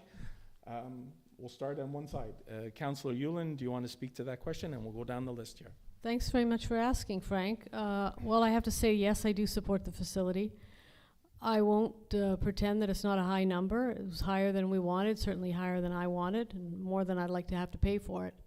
But when I think about the value of a project like this for the town, for the future generations of the town, and I think about how my family benefited for 30 years with facilities that were operational, I just don't feel like I have any choice but to make sure future generations also are afforded the same opportunities. And from a more selfish point of view, I'm somebody who's older now and looking probably to downsize my own home in the next few years. And I have to say, the value of my home, I am convinced, will be higher with a facility like that than without. And certainly certainly other than, you know, a demolished building with nothing to show for it. So that's my answer. Thanks for asking. Thank you very much, Councillor Yule and Councillor Feeney. Thank you for your question, Frank. Yes, I am definitely in favor of this project. I'm in favor of it personally. I think the community needs it. It's something I've been passionate about, our small community and what brings us together. And to me, it's a lot of it is that our recreational facilities. It's where people meet. It's where people gather. To me, if we were to lose an integral part of our recreational facilities like that, it would would have a major change and a major impact on the town. When you start sending people have said, why don't we go somewhere else to skate? It makes it very different. When you go, you know, somebody's over at Côte St. Luc and somebody's at NDG and people are all over the place. You're not meeting the same people, you're not greeting them. And we know the number one thing people love about this town is its sense of community. And that's where we get the sense of community, is for coming together at our community events and in our community buildings. So from that point of view, absolutely, I totally support it. As Councillor Yulin had said, I was hoping, I'm an optimist, I kept hoping the price would come in a little bit lower. No question. It is high, but we've checked it with the administration. I want to give you confidence. We have an administration that is amazing. We've looked at the numbers. It's high, yes, but we can do it. We can do it with the grants. We can do it with the fundraising help. We can do it with what we have carefully been able to put aside for the past couple of years and the selling of the building, the library building. And of course, there's the tax increase, and that's where you all are going to get to enjoy something new and something that's going to be beneficial for many, many generations. And you know, we just reviewed our financial statements, and the auditor came in and he was showing us. Now, a lot of people are scared of debt, and I get it. He was showing us that the numbers, he only went back past till 2014, I guess. And as the mayor had said, we started infrastructure work here. We know infrastructure wasn't done for many years. And we had to. We got behind on it, and it was costing us. We've probably done about, what, $30 million? More than that. But even in the past, even since 2014, we have done $14 million of infrastructure work, and we have decreased our debt. So I have the same confidence in the people that are running this town that they're going to be able to take this on and to find ways to do it successfully without going crazy into debt. So, and then also for the seniors' point of view, it's going to be great to have facilities which are accessible. So I really think that's important. So yes, I totally support it. Thank you very much, Councillor Feeney. Councillor Small Pennefather, please. I absolutely appreciate the question. As a rookie on council, it was actually one of the reasons why I decided to run, because I saw that there was value in having a community recreation center. I respect the fact that people have a difference of opinions. Not everybody's going to be for the project. There are going to be people who are for their own reasons and their personal reasons why they feel that we shouldn't go ahead with such a project. I understand that we have infrastructure issues in the town as well, and it's about finding the balance. We moved here 14 years ago. My daughter has used the facilities. She's used everything, and she's 14 now, and I want to make sure she remains in our community and she feels welcome in our community. And that means making sure that we have the infrastructure to support her and to support her friends. we live in a community where she went to Edinburgh, so she was part of a community school as well. I'd love to continue to see those faces in our community as she grows, and it's a legacy that I also want to leave in the community as well. We can completely do this within our own purview and within our mandate. We can absolutely go ahead and vote for the recreation center as is. But because of the change in amplitude, we felt we wanted to go back to the residents to make sure that we validate with the residents this is something that they want to go ahead with. We want to do this in partnership with you. There is no guise here. There is no lack of transparency. There is no lack of integrity here. We're all working very hard to put this project forward the best that we can, to have the best choices we can. We've scaled back on the project, and unfortunately the bids came in higher than we wanted, absolutely. But this is why we're going back to the community again, to make sure that we have the validation there. I want to see this project go ahead. I'm passionate about the project, I'm passionate about this town, and we're working together with you. Thanks. Thank you very much, Councillor Small-Pennefather. Councillor Torres, please. Yes, thank you. I absolutely support this project, and I agree with all my fellow councillors with their concerns about the cost, and but also with their support and reasons for supporting this project. I ran for council 12 years ago, and this was one of the main points of my platform. And probably at that time was based on the fact that everybody I knew were hockey players. My husband and my child, a little bit hyperactive people. They need an outlet in the winter. Since then, I've become acutely aware that a lot of things have changed in this town from the time when I brought up my children. When I brought up my children in this town, I stayed home. I stayed home, and I was able to drive my children everywhere. Right now, the new demographics moving into town, we have a husband and wife working full-time, and many of them pointed that out to me. They're not coming home at 6 o'clock to make supper and to have to take the children to other neighborhoods to play sports, whether it's swimming or whether it's basketball, whether it's hockey, ice rink, or whatever not. It is absolutely necessary. The recreation centers as a whole, not only the arena, all the other factors have many benefits, and most of them, they're not easy to measure with money, but it has an incredible positive impact on our physical health and mental health. It is our responsibility, I suppose, as council, to provide this service for us and for future generations. So those are some of my reasons, as well as all the other reasons that have been mentioned before. Thank you, Frank, for your question. Thank you very much, Councillor Torres. My kids don't even live in town. I have one that came back now. So I don't have kids that are using this facility. My kids actually never use the facilities here. They were always playing elsewhere. But I know that this facility is the facility that we need for this town, not for my generation, not for some other people's generation that are in the room with us, but for the other generations. We had 64 years ago, they voted to give us a facility. Now it's our turn to vote and let them have a facility going over for the next 60 years. That's what our responsibility is. That's what it is. I don't want to say I'm the hardest worker to get this to happen, but I busted my butt to get this, to make this happen, to get these grants, and to make this happen as best as possible. And even now, when the grants came, the submissions were open and they were higher than we expected, I haven't stopped working. And with other people in the room that are working to see if we can't get more money from the government to make this more palatable for people. So this is not directly benefiting me, it's not directly benefiting my kids, it's directly benefiting the kids that are coming after. That's why I'm in favor of this project. Stan Carney asked a question, have you considered installing banners/posters on Westminster, Town Hall, places of worship, so that the maximum amount of people be informed on the vote? Then people can't say they weren't aware. In your project costs, I don't see any cost for demolition. Did I miss something? What is the cost if you have it? How will the demolition, affect the environment? So to answer the first part, Mr. Carney, if it ends up going through as a referendum, then there's a very clear election period, as it were, and then there's very clear rules on what people can do in terms of advertising one side or the other. So that's something that'll happen then if it ends up going to the referendum. And if it ends up just going to the vote, I get the feeling we're going to be doing the same kind of thing anyway. In terms of project cost, your second question, Councillor Feeney, please. Yeah.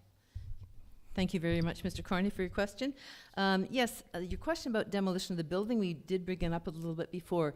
In the submission that we got from the contractor, they've indicated $870,000, but that's part of the large project and they're building on top of it. If they had to do that separately, rehabilitate the ground, etc., we're sure that it would be in the neighborhood of probably at least double, if not more than that, maybe 2 to 3 million. We don't know that price right now, but it would cost a substantial amount. And in terms of the environment, all the materials will be disposed of in an environmentally friendly way, and there are definite government regulations ensuring that we do that. So yes, it will be. Thank you. Thank you, Councillor Feeney. Danielle Gideon, 5 Brock South. In regards to the new arena project and its cost being over budget, have the tenders been analyzed for the contents that might be considered extravagant? Are there proposals to reduce costs of the tendered amount? Has the architect and other professionals on the team looked at value engineering the project to save money? Instead of expensive detailing, perhaps simpler details can save a lot on a large structure like this. Has the general contractor, the lowest bidder, been asked if they have cost-saving proposals? Councillor Feeney, if you want to answer the first part, and I'll answer the last part. Yes, all the tenders have been analyzed. On many, many occasions, before we even went out to tender, when we talked with the architects, we actually looked at the exact kind of things that you were asking about, Mr. Gideon. So thank you. We asked them to cut back many times, and they did come back with cuts to details and some more major cuts. So we felt we've looked at those kinds of items that you have suggested, and we have made cutbacks in several areas. In terms of if it's even possible to do those now, I'll hand that back to the mayor. Thank you very much, Councillor Feeney. In terms of going back to the contractor, there's rules that once it was an open bid, if there was a single bidder, then you're allowed to have a discussion with them. You're allowed to actually have a negotiation with them. It's called gré à gré. That wasn't the case here.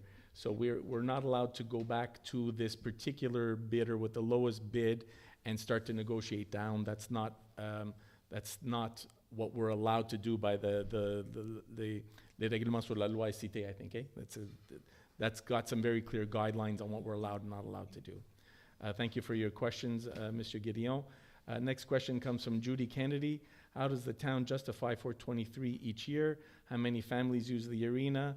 Why an expensive arena, a covered artificial rink with dressing rooms in the gym building? Have other alternatives been considered? Question. So I'll answer the first ones. How many families are using the arena? I think there's about 400 that use it for hockey, probably about 300 that use it for skating.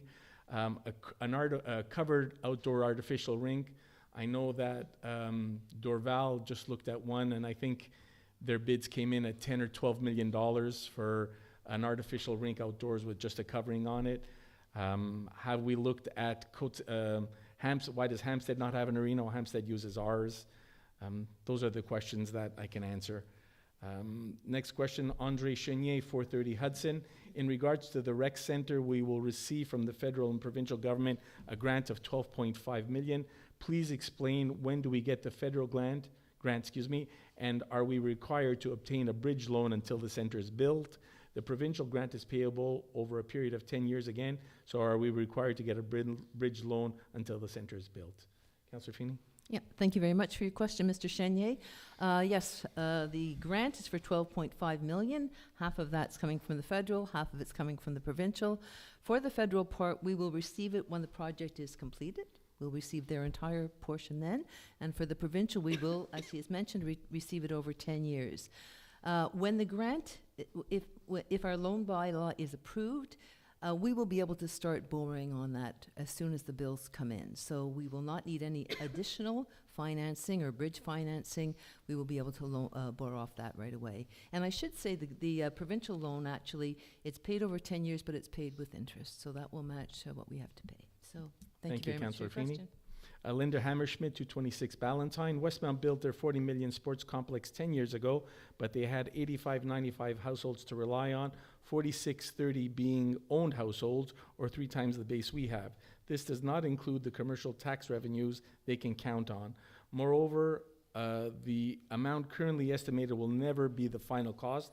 We all know that from past history and construction costs. And please be honest, stop using the 436 figure as if it's as if that is all. It's 17,440. How do we expect 1,575 people to pay for this for 2 generations? Curb the project now. Linda Hammerschmidt, if 40 years you come up with $17,440, I'm willing to bet you right now that your house will be worth more than $17,440 40 years from now. That's all I'm going to say to that. Next question, Jake Barrelette, 71 Ballantyne North. Sorry, I'm at work and cannot attend. My question relates to the frequent downing of power lines and the recent sinkhole. I would like to ask council what would be required to put the lines underground, what would be the cost and process to initiate it. I know little about sinkholes, but understand they can originate from long-standing leakage from water or sewer mains causing subsequent rock erosion. The council is aware of what streets are at risk. Could they, at the next meeting, provide a list of the extent of the infrastructure degradation relevant to sinkholes? Councillor Yulin, please. Okay, thanks, Jake, for your question. You've got 2 distinct questions there. So, putting the lines underground is really prohibitively expensive, not just for the town, but also, of course, for homeowners who would have to, each one would have to change their electrical entry, so because they'd be going underground instead of above ground. We did look at this very quickly, really, in terms of burying the lines on Westminster, for instance, at one point when we were talking about revamping that street, and it's way, way beyond our means to do that. So that's really not something, there's a reason why the province isn't doing that, and that's the same reason that municipalities have. It's incredibly expensive. In terms of the sinkholes, so we actually haven't, we have a lot of potholes, I'll give you that, but we have very few actual sinkholes. This one that happened on Westminster and Sherbrooke is an exception, and unfortunately a terrible one. I can certainly inquire from Public Works if they have any information about other ones on streets that we're not aware of, and I can do that for the next meeting, but I know that it hasn't been a perennial problem for us, actually, the way it has been in some parts of Montreal. But thanks for your question, Jake. If I could just add something too, Mr. Barrelette, the Hydro-Quebec in the past used to have subsidies that were available for towns that wanted to consider burying their lines. They have not had those subsidies in many years now. So I think the process needs to start at the provincial level. That's as far as I know. Michael Elise, 62 Ronald Drive. There are 2 vacant and messy lots on Brock South. They have been this way for literally years. They are dangerous and unsecured spaces.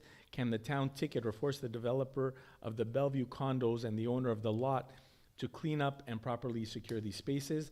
I feel that if these lots are on Westminster, the developer would have had to clean up and secure them properly a long time ago. Councillor Small-Pennefather, please. Thank you, Mr. Mayor. Thank you for your question, Mr. Ali. We did have this question a while ago, and the owner of the lot actually was apprised of the problematic situation on the lots, and he did comply, and he did clean up those lots. So we will again go to the property and visit the owner and make sure that he is complying with the bylaw. And if he doesn't comply with the bylaw, as you're aware, we can then enforce some fines if the property is not cleaned up adequately. We will take some photos as well to make sure that stays in the case as part of that request. Thank you. Thank you very much. Catherine Beaubien, 132 Brock North. Regarding the June 3rd town-wide garage sale, will this be advertised outside of Montreal-West? And if so, through what means in media? Thank you. Councillor Yulin? Yeah, thanks very much, Catherine. We certainly will be advertising this inside and outside Montreal-West, largely through social media. And certainly if CBC wants to interview us, we'll be happy to give an interview on it. But we're going to make sure that it's advertised far and wide. And so we'll have more information on that in the coming weeks. Thanks for your question. Thank you very much, Councillor Yulin. Christine Grandjean, 84 Crestwood. Good evening. First, I would like to thank all parties involved for the new trees that were planted in Sheridan Park last October. They were much needed as the park's tree canopy suffered major losses over the past few years. Now, last fall, residents of Crestwood and Sheridan Drive were given a survey to voice our preference on different proposed projects for Sheridan Park. I would like to know when the results of this survey will be shared with us. Councillor Feeney, please. Yeah. Yes, thank you very much, Christine, for your question. Yes, the results of the survey indicated that the majority of people were voting for the option of having the trees and benches. And the results of the survey will be made public. I think there was just a couple of other people who said none of the above and et cetera. So it really was the majority. The work will be proceeding on this to put the benches in later this year, this summer. And we'll publish the full survey results at that time. Thank you very much for your question. Thank you very much, Councillor Feeney. Jerry Aronheim, 97 Brock North. The recreation, presumably the possibility of Montreal-West residents using some of the facilities in Côte-Saint-Luc has been discussed in the past. Has this gone forward, remained in abeyance, or abandoned? The cost for use of Montreal-Westers could be borne by individual usage, perhaps at a reasonable cost each time, or an overall agreement negotiated between Côte-Saint-Luc and Montreal-West. Please update any considerations which may have been given to this. Councillor Feeney? Yes, thank you very much for your question, Jerry. Since the demerger in 2006, we have had reciprocal recreation agreements with Côte-Saint-Luc and Hampstead, whereby our residents pay the same price as their residents do for their programs and vice versa. This will not extend, of course, to ice rentals. It doesn't currently, and we do expect that certainly when we have the new programs, that there will be a preferential rate for Montreal-West residents and Montreal-West groups. So I don't know if that answers your question, but we haven't done any new considerations to changing this deal. So thank you very much. Thank you, Councillor Feeney. The Howard Barza, 227 Sheraton Drive. The original projections for the cost of the new sports complex have increased by at least $17 million since 2019. The estimated increased cost of municipal taxes to be borne annually by residents has increased more than fourfold, not including any cost overruns, and the town is now obliged to seek further authorization to increase its loan bylaw, and yet the town council continues to unreservedly extol the virtues of this project. At what point will would council finally decide that this project is simply not financially viable? That's a decision, Mr. Barza, that it's not the town council that's going to make, it's the residents of the town that are going to make that decision. They'll decide if that's something that they feel they want to go forward with or not. Thank you for your question. Tony Chamberlaino, 131 Brock South. Have any estimates of the operating costs for the new center versus current operating costs been published? So you know, Mr. Chamberlaino, they have not been published yet. They will be published probably within the next couple of days. Right now they're working on having a deficit, and I use the word deficit, but recreation services across the province are deficits. They're investments in our community. They're not revenue, they're not profit generating. But the idea is that the deficits under the old system and under the new system, the deficits should be very, very similar, but the details will be coming, will be published soon. Jennifer Melnick, 140 Brock South. My question is about the bids received for the rec center. Can you please clarify, explain if the 38 million includes any portion for phase 2 of the project, soccer field, basketball track? If yes, what amount is allocated? If no, what is the current estimate for that part of the project? When is phase 2 supposed to happen? Thank you. Councillor Feeney? Yeah. Thank you very much for your question, Jennifer. No, we do not have any bids for phase 2 of the project. We have not entered that phase yet. So we don't have an estimate on that, and certainly we will go out looking for grants when that time comes around. When is that time? Well, first we're going to do our project for the recreation center. That ends in about 2025. We can expect we'll start looking at phase 2, perhaps before the end of that project, and hope to move forward with that shortly thereafter. Thank you very much for your question. Thank you, Councillor Feeney. Norbert Bedusha, 457 Wolseley Avenue North. Considering that the town of Montreal-West has not been and is not financially viable, how can it envisage an expenditure of 40+ million over and above the 17.2 million of bank debt it currently has on a sports complex that will add at least $456 per year per taxpayer for a duration of 40 years, $18,240 after 40 years to every taxpayer in Montreal-West? This long-term debt will A, exceed the 18% threshold for debt of the municipality, B, few of the current residents will still be here in 40+ years, C, without a proper ROI. I'll take one part of it. As I was just saying, recreationals are not, it's not an investment, it's not a return on investment where you're looking to make a profit. Recreation is a service that you're giving to the town, to the residents, similar to what Public Works. It's the same kind of thing. You decide to maintain your trees, you decide to maintain the roads, you decide to give recreational services. So it's not a return on investment. And again, Mr. Badusha, 40 years from now, I'll be surprised if you can't sell your house for $18,420 more than you could sell it today. Colleen, I don't know if you wanted to add anything to that, please. Yeah, sure. Thank you very much for your question, Norbert. You know, it worries me. People keep talking about this, the town is not financially viable. We have existed since 1897, and we've been the same little town. So, the project, as I had explained before, yes, it's high, but we have looked at ways, and we can see that it is financially viable with a lot of the funding we have. And as the mayor said, we're even going to keep looking for more. So at the moment, some of your figures are wrong. It's not a project over 40 million at the moment, but we do understand that it is substantial, and we're, as I say, going to keep working to try to get that number down. In terms of the debt, your number is wrong there as well. It's not 17, whatever you're saying, 0.1 million. Our debt at the end of last year in the audited statements, our net debt was 13.3 million, and we've just looked at the statements which are going to be presented later tonight, and it's actually gone down to 12.6 million. And as I said, we've continued to do a whole lot of work. So just because you're doing some work doesn't mean you can't be, edging away at the debt as well. So we do wish the price were less. There's no question about it. Then when you talk about the 18%, the servicing the debt, you're right. That is in our strategic financial plan. You do have that number right. We put that number as what we thought was a reasonable number, and we will exceed it, probably, by going with this new project. When we were doing the strategic financial plan, we looked to what was a reasonable servicing the debt percent, and we couldn't find anything for the province of Quebec, and a lot of cities are quite high and well over this amount.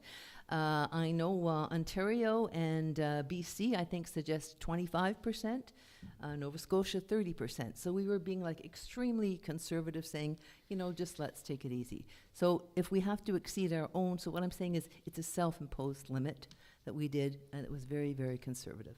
Yes, in all likelihood, we will go over that a little bit. But what I think, does that cover all your questions? So. Yeah. Okay. Okay. Councillor Small Thank you very wanted to add much. something. Yeah, and I just wanted to add as well, people talk about revenue generation. Our best opportunity for revenue generation is the arena. People are paying for ice time.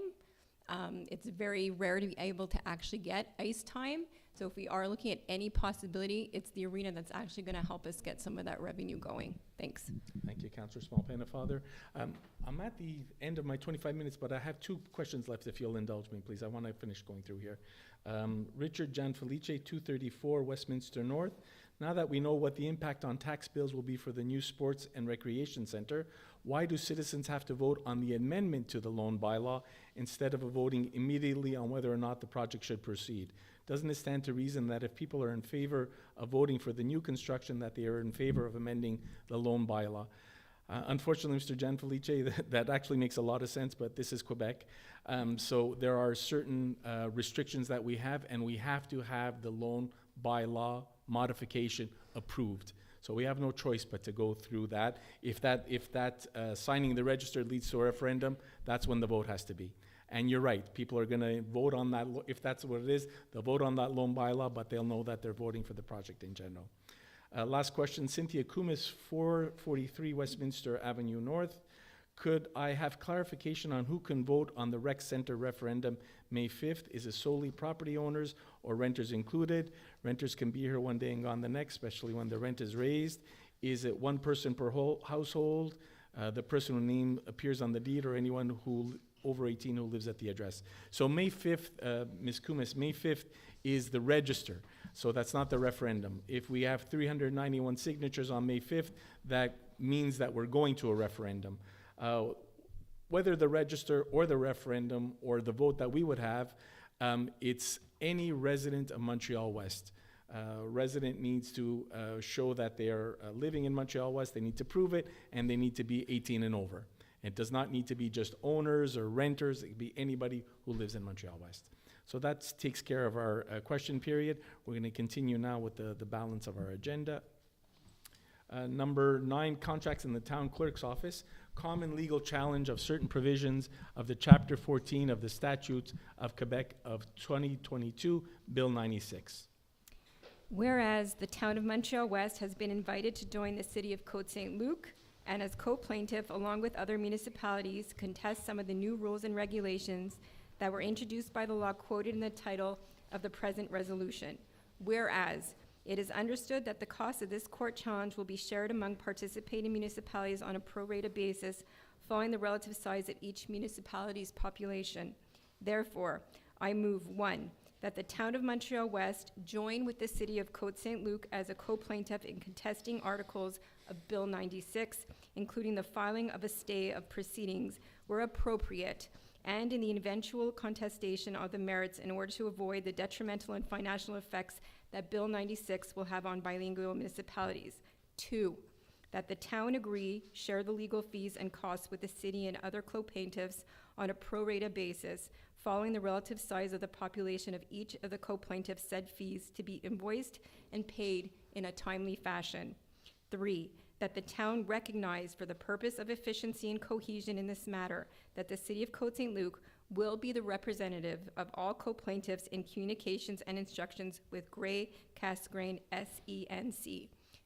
3, that Bayer Meni Masala be authorized to sign a mandate with the law firm of Gray Casgrain SENC to allow them to represent Montreal-West in these proceedings.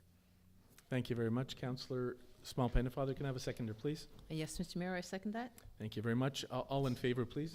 Aye. Aye. Just so everybody knows, this is the first step of a challenge, and this step is very limited. It's not an all-encompassing, so we're signing on for their first step of the challenge. Right now, they're figuring it's going to be anywhere between 50 cents and $1 per resident. So we're talking between $2,500 and $5,000 grosso modo to have this to be part of the first challenge of Bill 96. Number 10, Administration and Finances, approval of disbursements, March 22nd to April 21st, 2023.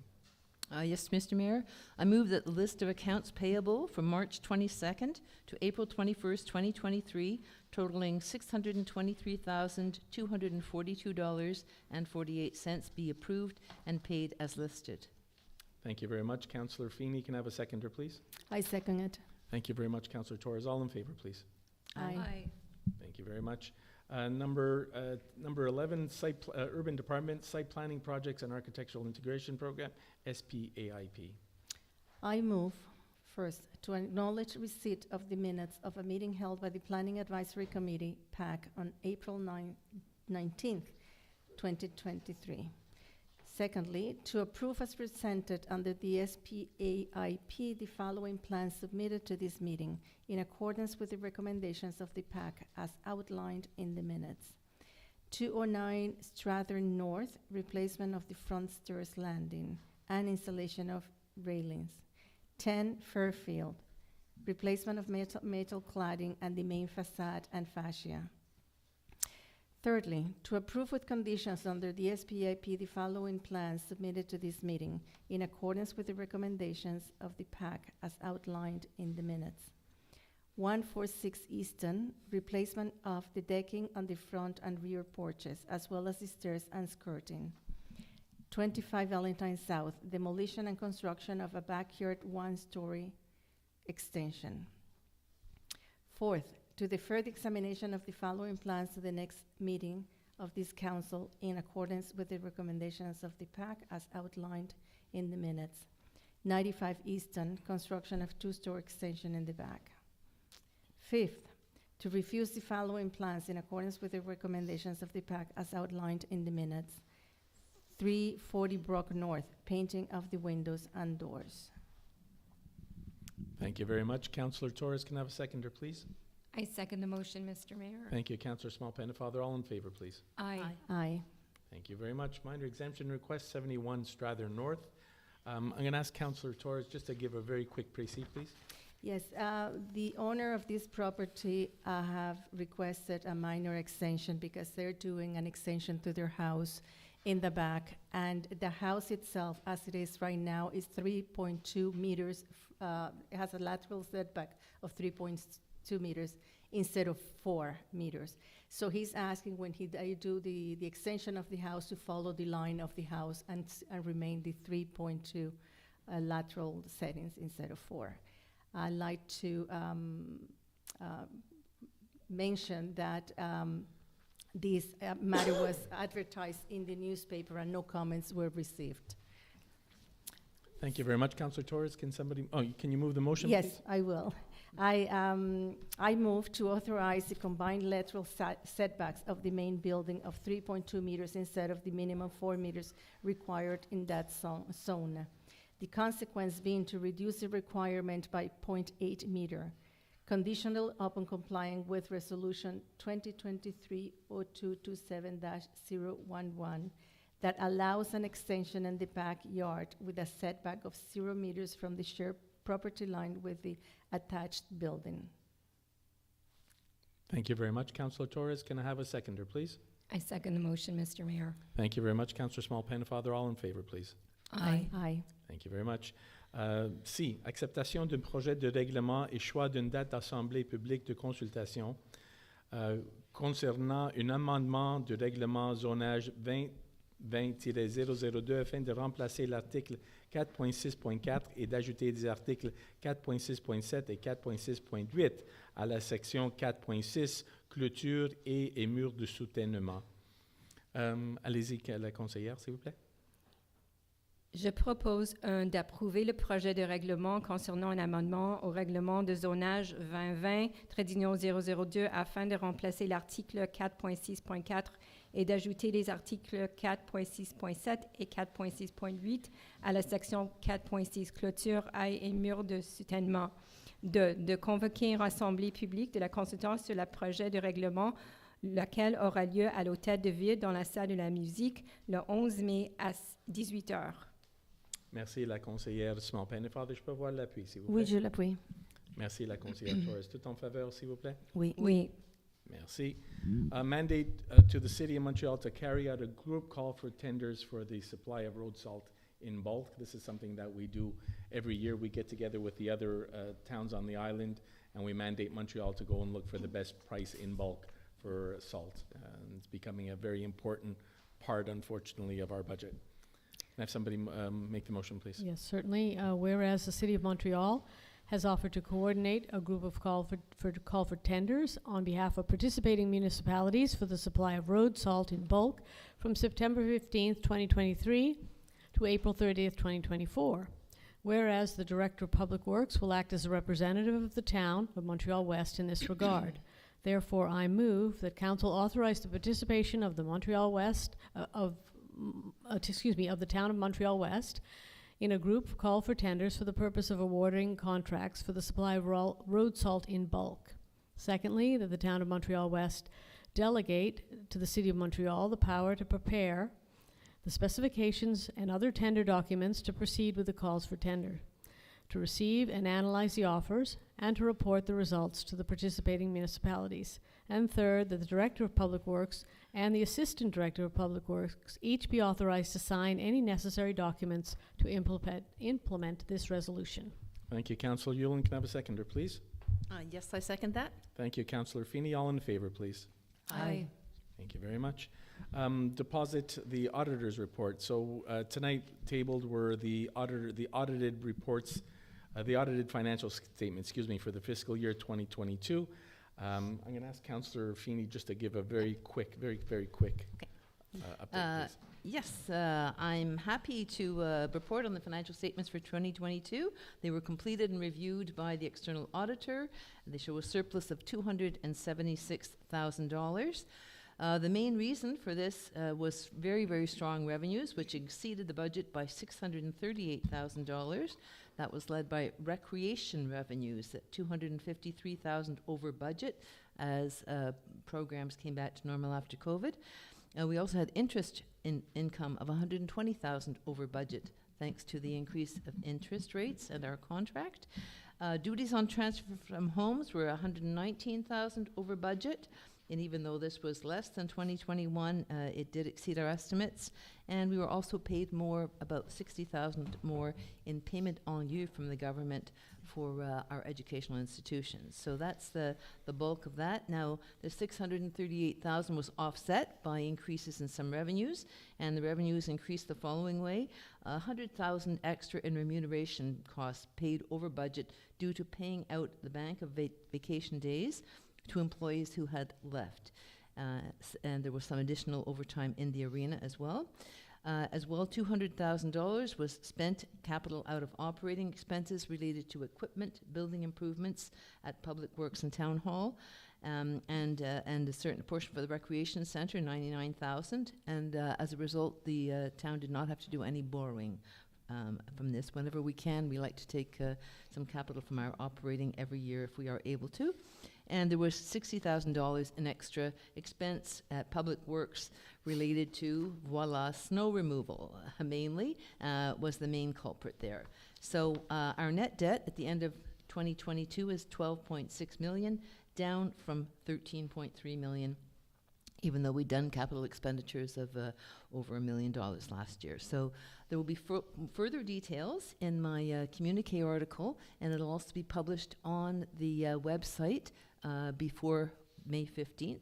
I have to say that the government changed their platform, so we actually had an extra month to do that this year.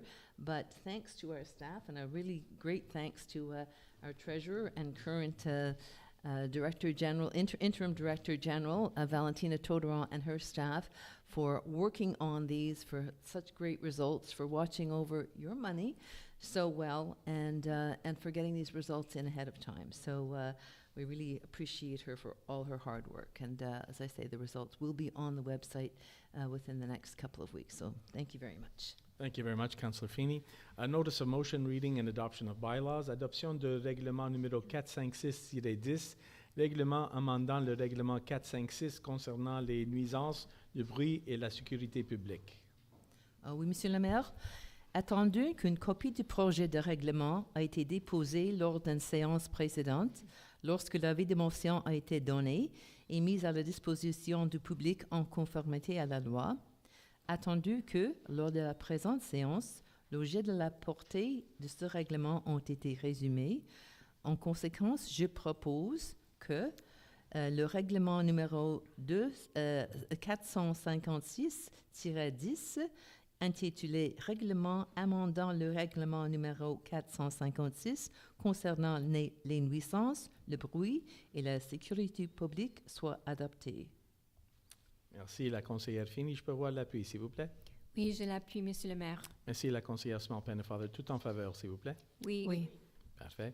Je donne avis de motion à une prochaine séance du Conseil d'un règlement intitulé « Règlement concernant un amendement au règlement de zonage numéro 2020-002 afin de remplacer l'article 4.64 et ajouter des articles 4.67 et 4.68 dans la section 4.6, clôture et murs de soutènement.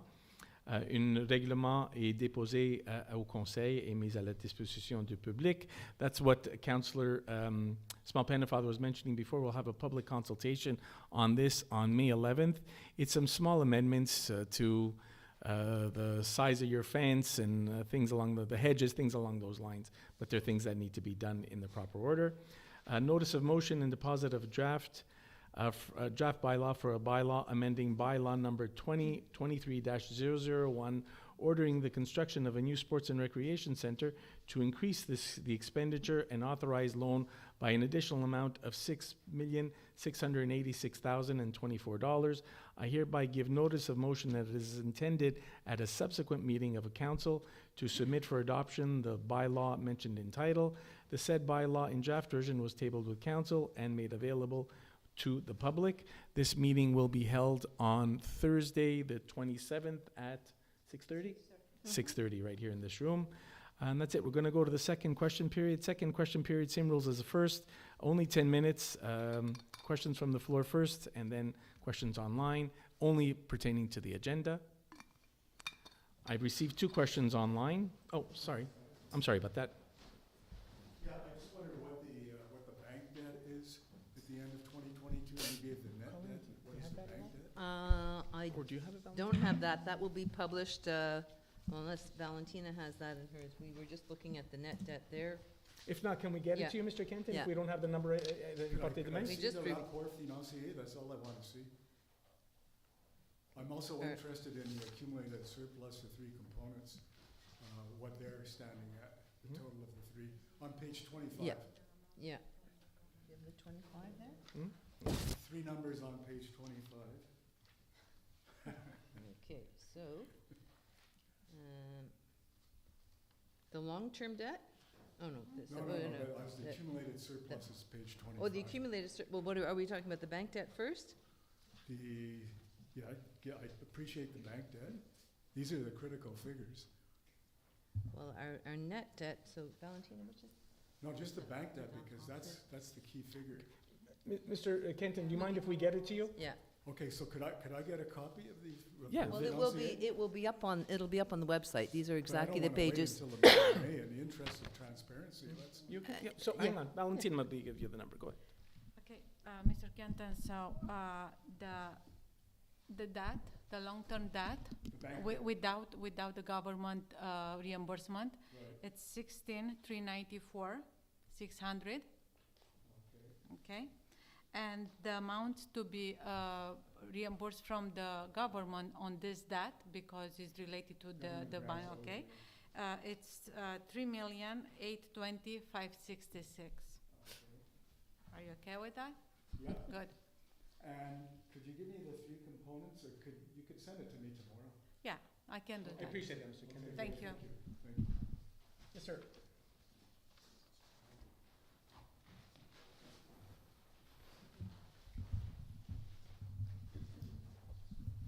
Is it okay if I put this up? Scott McKenzie, 83 Percival. I have two questions, I guess, relating to the rec center. Do we have numbers on, we talked a lot about demolishing the rink. Do we have numbers on what it would cost to rebuild the pool? Nobody mentions the pool, it's all about the rink. If I remember correctly, was it 1.5 or 1.8, something along those lines? As part of the. Yeah, as part of the big As part of the big Yeah, bid, as part of the right. big program. Everything's But there cheaper, they I have it guess. separated off. I could be wrong, I think it was 1.5 or 1.8, but maybe we have it close by. 1.6. But that doesn't include the Doesn't include mise setting en up pla- and all that doesn't kind of include stuff. any of that. No. Thank you. The other question I had was, I was on PAC for 6 years. I was president of the CRA for 10, and I'm now on the fundraising committee with 3 other members who are here, and we're all committed to this project. And we all heard you say individually that you were committed to the project. I'd just like to know that between now and May 5th and mid-June, that we're still driving to get this project through and get it done. I'd just like you guys to say yes. Yes. You will be. Absolutely. Everybody's on side? Yes, Of course. Thank you very much. Thank you, Mr. McKenzie. Hi, Joanna Dewey. That's a problem following a tall person. 232 Percival. Just a question about the bylaw amendment. It's a significant amount of money.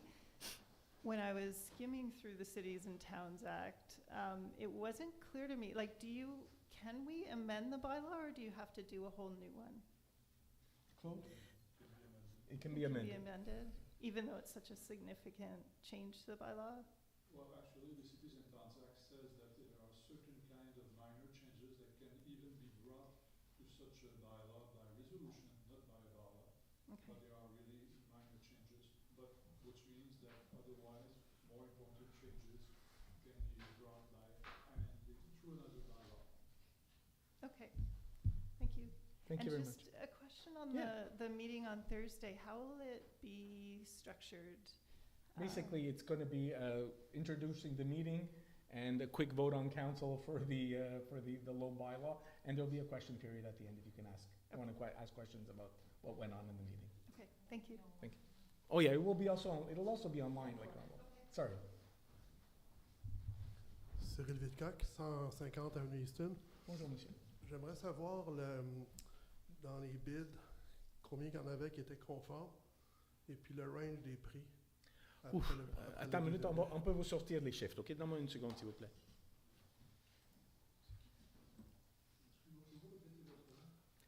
Cyril Vidcock, 150 Easton.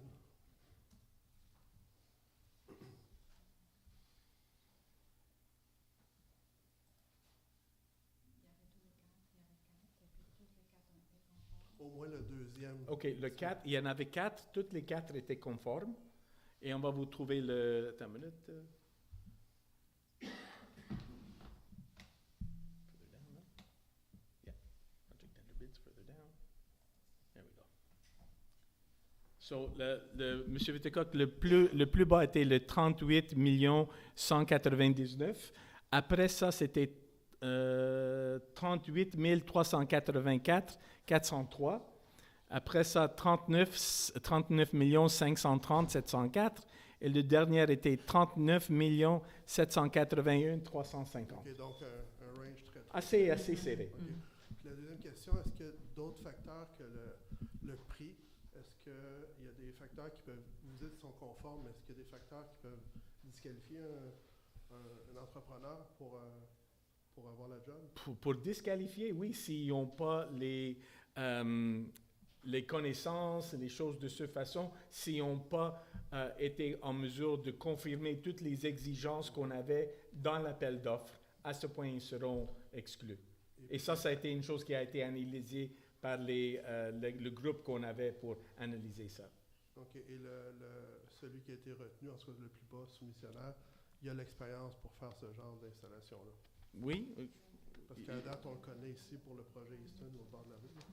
Oh yeah, c'est un point qu'elle soulève aussi, Valentine vient de le soulever aussi. La réalité que c'est le contracteur, c'est le GC, mais la réalité, c'est les sous-traitants qui sont, on l'a vu, les mêmes sous-traitants dans plusieurs les soumissions. Alors, il y a un groupe assez restreint de les sous-traitants. Je pense que quand ça arrive au niveau de la réfrigération, je pense qu'on parle de une ou deux dans la province, peut-être dans le pays, qui font ce type de choses. Parfait, merci. Merci à vous, monsieur. Bonjour, Robert Deslauriers, 71 Curzon. Est-ce que la Ville a développé une politique concernant l'effacement du graffiti sur les édifices commerciaux ou résidences personnelles dans la Ville? Nous n'avons rien sur les résidences personnelles, M. Deslauriers, mais sur les commerces, spécialement les commerces qui sont sur Westminster, on avait fait une politique qui disait on veut que ça soit enlevé aussitôt que possible parce que si vous le laissez, ça amène d'autres graffitis. Et nous avons parlé, si je me souviens, vous pouvez me corriger, nous avons pris des ententes avec les commerçants que s'ils n'étaient pas en mesure de le faire enlever, qu'on pouvait prendre charge de le faire enlever et les charger par l'après, parce qu'on veut que ça soit fait de manière expédiée. Sur les maisons privées, on n'a jamais parlé de ça, je pense, M. Deslauriers. Je ne me souviens pas qu'on a jamais parlé de ça. Je pense qu'il faudrait peut-être soit appliquer votre règlement que vous avez là, l'édifice commercial, juste l'autre côté du chemin de fer. Lequel, si vous pouvez nous le dire lequel? Prenez une petite balade, vous allez voir. C'est couvert de graffiti, ce n'est que le début. Alors, si vous ne prenez pas des mesures sévères au départ, malheureusement, ça tombe comme à Montréal, ça tombe sur le dos des propriétaires. Ce n'est pas eux qui l'ont fait, mais c'est eux qui doivent payer le nettoyage. C'est comme ça ça doit être, c'est eux autres qui doivent le payer pour. Alors, s'ils ne le font pas dans un délai raisonnable, vous déterminerez. Mais vous devez prendre le taureau par les cornes, si nécessaire, et payer l'argent pour le faire effacer. Oh, ça, c'est une chose. Si vous êtes en mesure de me dire exactement quel bâtiment, on peut le faire un suivi par la sécurité publique. On verra la suite. Merci. Vous ne voulez pas partager lequel? Quel bâtiment? Le bâtiment juste au coin, là, juste au côté du chemin de fer. Le bâtiment de Action Sport Physio? La pharmacie, voilà, lequel? Oui. Non, en face de la pharmacie. Action Sport Physio? Oui. OK, sur leur stationnement? Oui. C'est parfait, c'est exactement ça qu'on avait besoin de savoir. On va faire les suivis avec la sécurité publique. Merci, monsieur. Alors, on va s'en aller tout de suite. Nous avons reçu 2 questions en ligne. La première question vient de, de Stéphane Garcias, 34 rue Ballantine North. Attends une minute. Quelle sera la capacité de la commune à mener des nouveaux projets, parfois indispensables, après la prise en compte de l'impact de nouveaux centres sportifs en prêt de fonctionnement compris, sans actionner la fiscalité locale? Il est important que les citoyens aient une bonne visibilité sur le plan pluriannuel d'investissement. Je présume que, Stéphane, vous parlez de les rues. Comme j'ai mentionné tout à l'heure, les subventions qu'on reçoit pour les rues n'est pas pareil que les subventions qu'on reçoit pour le centre sportif. Et on continue nos travaux pour aller chercher les subventions et d'effectuer les travaux. Nous avons déjà ciblé la prochaine roue qui doit être faite. Ça va être dans le sud ici. Dès que les plans de subvention sont ouverts, on va faire l'application et on va continuer les travaux comme nous avons toujours fait. Et the last question comes from Catherine Lund, 14 Fairfield Crescent. I would like to respectfully point out that the inflation-adjusted cost of our current rink is $4.3 million, almost 1/10 the current $38 million. Does the estimated cost cover the road, basketball, and soccer field construction? How will it be able to afford to pay for other road repairs? Actually, it's very similar to the question I just answered. I'm not sure what this $4.3 million number is, Ms. Lund, but the new building is not just an arena, it's a whole complex that includes gymnasiums, multi-purpose facilities, a rink, many things. And in terms of whether it covers the basketball and soccer field construction, that is not included in phase 1. And we will continue to afford other road repairs by continuing to look for other sources of financing, other grants, to continue the work that we're doing there. Thank you very much for your question. If I could have somebody move to close the meeting, si on peut demander l'ouverture de la clôture de la séance. Merci, la conseillère Yulin. L'appui, s'il vous plaît. Oui, je l'appuie. Merci, la conseillère Torres.